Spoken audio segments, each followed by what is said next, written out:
This episode of Q Point Podcast is pre-recorded, produced and sponsored by Corenna and Quirk, broker at Next Home Experience. Different views. I know your story. From different cues. Incredible job. He's David Quirk. You brought it up. And she's Corenna Quirk. Imagine. This is Q Point. Now joining us in studio is Assistant District Attorney for Penobscot and Piscataquis Counties, Chelsea Lynds. Thank you so much for joining us again. Welcome back. Thank you for having me back. Yes, welcome back. You have taken the steps to qualify for the ballot in the district attorney race. What led you to make that decision? I had been thinking about it for a while, and our current DA, Chris, he's staying. He's still going to be working, thankfully. He's great. But we just talked about it and decided that it was the right time for me to run and him to step into an ADA role. So, Oh, interesting. So you may be his boss. yes. Yes. Let me know how that works. Yeah, no kidding. So that's interesting. He's not retiring. No, and he did not run once back in 2018, and there was a different DA for a while, but he still worked then too. He says that he failed retirement, and I don't expect him to be any more successful this time around, but we're lucky to have him. Now, he's been your mentor, right? Yes, he has. I started at the DA's office in 2020, and at that time, he was an ADA, and we shared an office. And when I first started sharing an office with him, I had worked at the DA's office in college, so I was familiar with him somewhat, and I had practiced in private practice for a year. But he's kind of a crazy guy. He's very unique, and he's very in your face. If you're talking about a case, he's like, well, who's your first witness? Who are you going to call? How are you going to prove it? What statute? And it can be overwhelming at first. So when I first started sharing an office with him, I was like, oh my God, this is terrible. Like, what am I going to do? But it was the best thing that ever could have happened. I'm so grateful. He's just taught me so much about being a prosecutor. He really has. I really lucked out because I started at the DA's office right before everything kind of went crazy with COVID. I started in February of 2020. So it was the next month things started to shut down. In that time, it was really the outer courts and like Piscataquis that were having trials. So Chris just took me everywhere and let me try all his cases. I feel like I got such a unique time where I really was able to try cases and learn so much with him like right there to help me. It's just been great.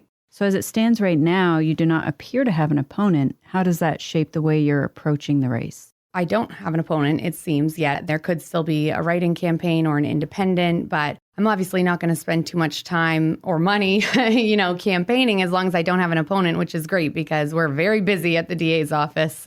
I know the last time you were here, you had quite a bit of cases. Is that still the case? It is. We have hired 2 additional prosecutors since then, which is great. That's a huge help. We are still currently down 1 spot. We do have a prospect on the horizon, knock on wood, but it takes time for people to get up and running. But just having more names to have at court and to have more people to give cases to is a huge relief. But we are still definitely oversaturated with our cases right now. But there is at least light at the end of the tunnel. We're starting to kind of crawl our way out a little bit here. I think you were at 300 cases apiece back then. Is it a lighter load now? I would say it's still about there right now. It should lessen the more that we assign cases to our new prosecutors. But the 2 that we hired right now that have started are very fresh out of law school. So you can't just, unfortunately, dump 100 or 200 cases on them, which is a hard lesson. I mean, I think we went through a time where we had a lot of turnover because we would hire people and we're so short. We're drowning. We've got all these cases and it's like, here you go. Here's 300 cases so that the rest of us can breathe for a second. And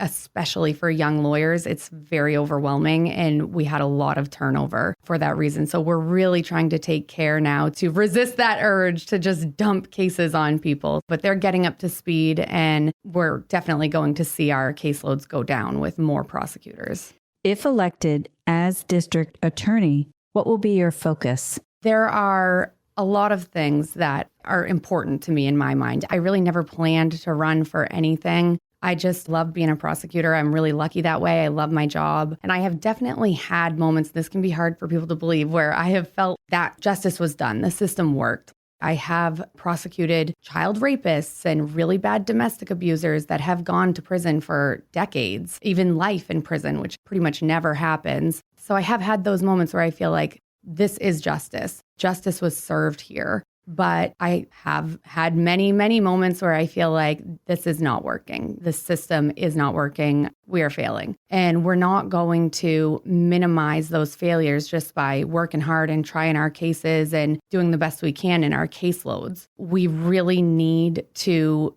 be trying to fix the system that we have to work with, because that is a big limitation for us. It's like you can be the best driver in the world, but if the wheels are falling off your car, you're not going to get very far. A lot of times what happens is people have either had a bad experience in the system or they somehow have come into policy work and they make all these suggestions or opinions and they aren't practitioners. And we have a lot of problems that come from that. And so I think it really takes people who are working. It's a complicated system. There's a lot to it. And I think that people who are practicing and working need to be able to speak up and say, this is what really happens. This is what's working. This is what's not working. So that is something that's important to me, is being vocal about real common sense changes, not just trying our cases.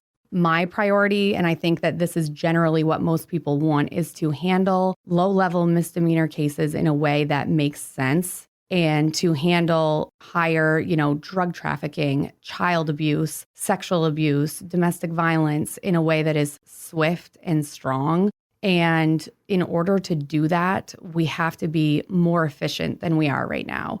We really need to go paperless. We really need a discovery management system. And there are a lot of hindrances to that in place right now. So those are the things I want to work on.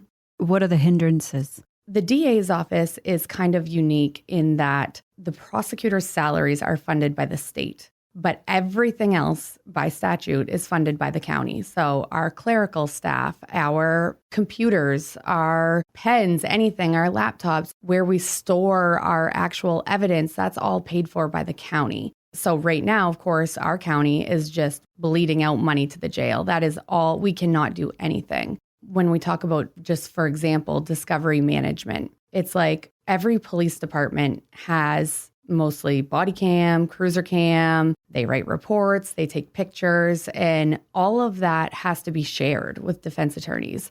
If you don't share everything, your case can get dismissed or you can have evidence kept out. You kind of get forced into a place where you have to make a deal because you messed up. You didn't share discovery. And those kinds of things happen a lot because our DA's office, we don't have a centralized system to manage all this discovery. And we're trying to take systems that are not discovery management systems and use them to share this evidence with defense attorneys. So every police department has their own storage system for their body cam video, for example. So WatchGuard is a big one, and Axon is another one. We just keep it all stored there, and then we, the DA's office, have to receive it and then share it with the defense attorneys. And it's a huge burden. I mean, the amount of video, it's like Bangor Police Department. If you get called to a trespass, there's likely to be 2 or 3 officers there. They're all wearing body cam. They all have cruiser cam. And it's a simple thing, but the act of just getting that from the police department and sharing it with the defense attorney, and then the defense attorney having to download it all, is enormous, this burden. It is not handled well, really. What would be better, they have products that communicate automatically with police departments. So they would reconcile with a WatchGuard, and it's just cloud-based. We would have it. We would be able to see what's there. We would be able to flag something in a case if we think that we have an item missing.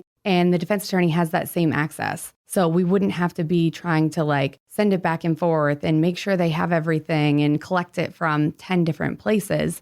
But that costs money. It would eliminate basically, or definitely lower, our cases that are just suffering based on these technical failure to provide discovery. It would help with that a lot. And it would also make our clerical staff so much more efficient. They would have so much more time to do other things for the prosecutors rather than just be worrying about discovery. But there's not even an avenue to even ask for funding for that, because right now it's just all about the jail and all of our money goes to the jail. So the funding for that, would that come from the county or from the state? It would come from the county, because by statute, the only thing the state pays for is prosecutors' salaries. So what we run into a lot is all the prosecutors need something. I mean, this is something that every DA's office struggles with, discovery, for example. The state is like, well, all we pay for is your salary. That's the statute. That's the law. All that we're obligated to pay for is your salary. And a lot of times the reception from the county is like, well, it would be nice if the state chipped in. So we're kind of like everybody's problem and nobody's problem.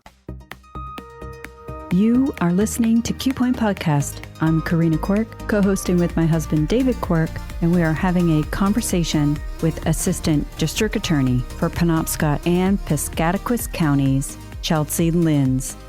So do you go in front of the county commissioners for the money? Yes, we do. And they want to help. They, I think, value the DA's office. They understand what we're trying to do, but there's just no money. For example, our physical space where we sit. We have prosecutors sharing offices. Our DA actually shares an office with an intern. We are packed. We have people sitting everywhere that we could possibly have them. We had gone to the commissioners and asked to expand into what actually was the commissioner's room then, and they agreed to move down into probate so that we could have more room in their commissioner's room. And they started the work on it, and now it's just torn apart. Now nobody can use it. It has no floor and it has no ceiling panels because there's no money. They're out of money. Even if we could hire more people, we really don't have the physical space to put them. Those are things that you just reach the end of the road because it's the county and the county doesn't have any money. To clarify, you're in the same building with the jail? Yes. So the new corrections facility that they're planning to build in Hamden, would you move with that building? We would not. We would stay in our building. We're in the actual building where the commissioners meet, where probate is. It's attached to the jail, but I don't think we would move with them. I think maybe dispatch would move with them, but the DA's office would not. We've had the commissioners on. We've had Commissioner Cushing and Dan Trumbull, and they both said they've asked the state for money. Are you involved with that? Well, I am aware of it. I know that there was a bill with appropriations for all counties to get more contribution from the state because the state does have to contribute a certain amount to the jails. And this amount was established several years ago and it hasn't changed. But obviously costs have gone up, number one, and also the burden on the jails from the Department of Corrections and just what we have to provide has also gone up. So it would stand to reason that the amount from the state would go up. And also because this is a problem that multiple counties are finding themselves in. And that's something that I think can get lost. We think, geez, our county just screwed up. They lost all this money. And that doesn't account for all the other counties that are also in this position. County government cannot withstand the burden of the jails. That is clear by the fact that there are multiple counties in this position and multiple counties that are headed for this position. So that is that bill. In addition, because our county really is in serious distress, I know that there was a request of the governor for money to help just kind of get us to a more stable position, and that was not successful. It's definitely a campaign year. Do you think that plays a part on the funding? I don't know. Governor Mills was actually at the Penobscot County Democrat meeting this past Saturday, and I did ask about what counties should do, that I knew that our county had asked for help and that was not successful and what should we do. And actually, the person who asked her question before me, she had asked about the fact that inmates, when they go into county jail or prison, they lose their insurance if it's Medicaid, Medicare, Maine Care, whatever. And that we have to give them healthcare, obviously, and we have to give them medically assisted treatment, which is great. I have no problem with that. But she was asking about that financial burden and how the counties are struggling. And then I followed that up with our experience at the DA's office and how we really can't progress while our county is so hindered by this jail. It's not just the jail, it's the DA's office and it's all of the other county offices. It's maintenance, probate, deeds. We all suffer because there is no money for any of these other county functions. I was surprised by the response. She pretty much was like, this is a county problem, is how I took it. She mentioned that she knew that there had been some audits. She thought maybe there were some problems with balancing the budget, essentially. And she talked about her time as a DA, which she talked about how she would get funding from her county commissioners and her budget committee. And our commissioners would fund anything we asked for. You know, they understand what we're trying to do. They want us to be effective. They can't fund it. there's no money. So I can go ask them for anything I want to, but they do not have any money. So there seemed to be a disconnect there. She talked about how there had been a push in the past for regionalizing jails. And she gave an example, which was pretty, I would say, out of touch. She mentioned how you can combine transport. Like if Penobscot County has someone going to Windham and Piscataquis County has someone going to Windham, then we could combine transport. And that's great. But that is, I can't even say it's a drop in the bucket. It is so far removed from where we are. So I'm not sure if she just doesn't get it or what, but I was surprised. I'm surprised she would mention anything about audits, especially what's going on with all the fraud. Speaking of the alleged Maine care fraud in Maine, there's millions and millions of dollars that may have been misappropriated. So how does that make you feel? I just feel like we need help. County government needs help. That's really how I feel. I mean, I respect the governor and I love that she was a prosecutor, but can't anyone see what counties are going through? We are just drowning and we're taking the heat and we have no resources at all to work with. So it's just very frustrating. Well, all of the money is from property tax payers. That's the only funds really that you have to work with. And certainly the county commissioners are not able to raise enough taxes. I guess they could try, but that would not go over so well. There absolutely should be some state funding to assist with the counties, it seems to me. Yeah.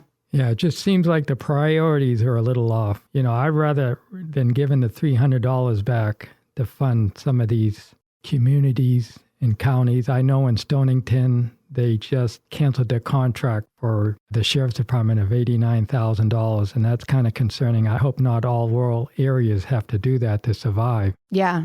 And I have definitely felt like in times that I've been at Augusta and in general, prosecutors and law enforcement and the criminal justice system, they are not the priority. No one's really interested in siding there. You are listening to Q Point Podcast. I'm Corenna Quirk, co-hosting with my husband, David Quirk, and we are having a conversation with Democratic candidate for district attorney in Penobscot and Piscataquis Counties, Chelsea Lynds. I saw in the water bill that they're trying to pass, on the bottom of it, there was going to be $2 million for staffing for the public defenders. And I was kind of surprised. Why is that in a water bill to finance $2 million for public defenders? I did ask around about that, and I heard that that has been struck. I was surprised when it was sent to me, but I wasn't surprised that that happened. I have really seen and experienced a lot of things that are just like, geez, we say we want people to get involved and be able to have their voices heard, but they make it so hard. And so many things happen that I wouldn't have believed happened. I know I talked the last time I was on here about equalizing prosecutor pay to the public defenders. That is something that was the intention. The public defenders, their pay was supposed to mirror prosecutors, and it doesn't. They get paid more than prosecutors in a lot of instances. There was a bill that went up to equalize that pay, and it wasn't successful. And then after that, there was another bill that had gone up, a speedy trial bill, which would really be difficult for DA's offices and prosecutors, especially given the backlog that we are in. I mean, it's getting better, but it still exists. So the speedy trial bill is something that really had the potential to hurt DA's offices' cases, it hurt victims, really. So we had opposed it. The Maine Prosecutors Association had opposed it. After the pay parity bill, there was outreach by the Democrats to the Maine Prosecutors Association, basically like, if you don't oppose the speedy trial bill, we won't oppose pay parity. And it just kills me because it's like, okay, this is something that by all accounts was an error. And prosecutors are working their butts off, working all the time, and we're not getting paid the same as public defenders in error. And now it's going to be weaponized against us to get us to support a bill that we believe will hurt victims and hurt our cases. It's just wrong. So if you do get this new position, will you be more involved down in Augusta? Yes, I have been pretty involved in Augusta, especially this past couple of years. And I think there's two kinds of DAs who don't really carry much of a caseload and spend more time focusing on policies in their office, legislative work. And then there's the other end of the spectrum where They just have a full caseload. I mean, Chris has the biggest caseload in our office. He has more cases than any of us. And I would like to fall somewhere in the middle of that. I still plan to have a full caseload, but I do think that it's very important to be vocal and speaking out about these things because people don't know. And the squeaky wheel gets the grease is what I've learned. And the simplest thing doesn't happen because it's just so unnecessarily difficult. We prosecutors, we didn't have Wi-Fi in the courthouse. This is something that happens a lot, like I talked about earlier, because we are state employees. Most state employees, like if you work for the Attorney General's office or you work for the Public Defender's office, if you pull into anywhere that there's state internet, so Maine State Police Barracks, the courthouse, the Capitol building, you just can connect to state of Maine internet. You're just connected to the Wi-Fi. For whatever reason, the county prosecutors, we can't get on that internet. We can't get on it. And it was a real problem for us, like not having Wi-Fi at the courthouse. First of all, it was not compliant with the law because we're using public access guest Wi-Fi at the courthouse. And also because the guest Wi-Fi at the courthouse only allows so many people on it, we would constantly be getting booted off. So we're in court. We're trying to write our in custodies, people who get arrested the night before. They're due to the court by 11. So if we're in court, we're trying to write them. We're getting kicked off the internet every couple of minutes. It's just unbelievably frustrating. It's inefficient. So when I first became deputy, I was like, all right, I'm getting Wi-Fi. I am getting Wi-Fi in the courthouse. Multiple people before me had tried and said, you just can't do it. We can't have Wi-Fi in the courthouse. They won't let us have Wi-Fi in the courthouse. I thought, they're just being dramatic. I'm definitely going to be able to get this done. This is simple. It's 2025. We're going to definitely be able to get Wi-Fi in the courthouse. There's already Wi-Fi there for state employees. I must have talked to at least 15 people. It took a year. It took a year to get Wi-Fi. It was ridiculous. First thing I tried was to just get us access to the state of Maine Wi-Fi that already exists there because we are state employees. They said no. The state said no. The first few people I talked to said, well, you'd have to ask this person. You'd have to ask that person. I'm not sure. You'd have to ask this person. Ultimately, that was a no. So then I said to myself, okay, well, the county is going to have to pay for Wi-Fi, which they now do at the courthouse for us. And I asked our court if we could just have our own Wi-Fi and their equipment that is there. That was no, we couldn't do that. We needed to install our own equipment from the county. But then we needed to have special permission to be able to install this equipment. And we had meeting after meeting after meeting. I was like dragging Chris to these meetings, trying to get Wi-Fi installed. It was so difficult. And then when we finally got permission that we could get our equipment installed, we went over to try and figure out when are we going to be able to do this. We had county IT, and I was told, it would be at least October before we could allow you to get into a courtroom and install routers. And this was like probably February, something. It was going to be several months. It was like 5-6 months before they were going to let us in. They finally did allow us to install our Wi-Fi equipment, and we have Wi-Fi there now, and it's so nice. It's so much easier, but it literally took a year. And I had to talk to so many people, and I literally just had to constantly be like, hi, just circling back. We really need Wi-Fi. So I think that I am going into it with my eyes open about that. You do get brushed off a lot just because we really are in this unique, inefficient position where we're county and state. So this is the problem that we have with bureaucrats. Yeah. It's so inefficient. How much money did the county have to pay when all you needed was a password? Yeah. And we are state employees. I still don't understand why we couldn't get on that internet. I mean, we have a prosecutor in our office who is technically employed by the AG's office. He's a drug prosecutor, but he works for the AG's office. He does all the MDEA cases. And even he works in our physical office. He uses our support staff, county support staff. He's wonderful, by the way, but he's on the courthouse Wi-Fi. He could get on the state of Maine Wi-Fi and we could not. It's just ridiculous. Well, shouldn't the county bill back the state? There is zero common sense. It's it crazy. should not take 1 year for a state employee to get a password, be denied for a year, then have to get the county to pay for it, get it set up, and you're not even a county employee. None of that makes sense. Yeah. But right there, that's a good example of what goes on in Augusta. No wonder we're in the situation we're in. Mm-hmm. So now the property taxpayers are paying for something that was not necessary to be paid for because all you needed was a password. Ridiculous. Thank you for joining us for part 1 with Assistant District Attorney for Penobscot and Piscataquis Counties, Chelsea Lynds. Make sure to tune in tomorrow, Sunday, April 19th at 6:30 a.m. on VOM, The Voice of Maine. You've been listening to Q Point.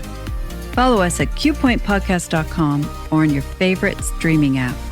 This is where you can get the news from the people who make the news. Make sure to join us next time. We hope you tune in. Q Point Podcast invites guests and candidates from all parties to join the conversation. The views, information, opinions, and comments expressed during this program do not necessarily represent those of the host, Q Point Podcast, associates, affiliates, and CQRE LLC. Thanks for being a part of the conversation. The most important voices aren't always the loudest ones. They're the voices of everyday people, raising families, running businesses, serving their towns. That's who we want to hear from. Share your ideas with us online, and let's make sure those voices are never left out. Find us on Facebook or on X or at qpointpodcast.com. We look forward to hearing from you. Catch every episode at qpointpodcast.com or wherever you stream. Tune in and tell your friends.